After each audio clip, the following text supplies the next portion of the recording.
તમારું શું માનવું છે કે વર્કિંગ વુમેન માટે ગર્ભ સંસ્કાર માટે સમય કેવી રીતે કાઢવો, અને એપ્લિકેશન બેઝડ ગર્ભ સંસ્કાર સારું કે કોઈ તમારા જેવા ડોક્ટરનું ગાઈડેડ ગર્ભ સંસ્કાર સારું? વર્કિંગ વુમન માટે સૌથી પોઝિટિવ વાત એ છે કે એના માઇન્ડમાં એક બીટા વેવ્સ છે ને એ વધારે એક્ટિવેટ હોય. ઓકે. એટલે કે એ એના કામમાં ફોકસ હોય, એ એના કામમાં પર્ટિક્યુલર હોય, ડેડિકેટેડ હોય.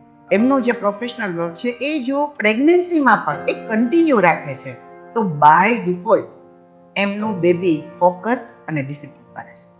પણ પ્રોબ્લેમ ક્યાં થાય છે કે વર્કિંગ વુમનમાં આ બીટા વેવ્સ હોય છે ને એ હાઈલી સેચ્યુરેટ થઈ જાય છે. એક્ટિવેટ શું કામ ખબર છે? કેમ કે એ કન્ટિન્યુ એનું ઓવર થિંકિંગ સ્ટાર્ટ કરે કે હવે મારા કામનું શું થશે, પછી પ્રેગ્નન્સી પછી ડિલિવરી પછી હું કામ કરી શકીશ કે નહીં.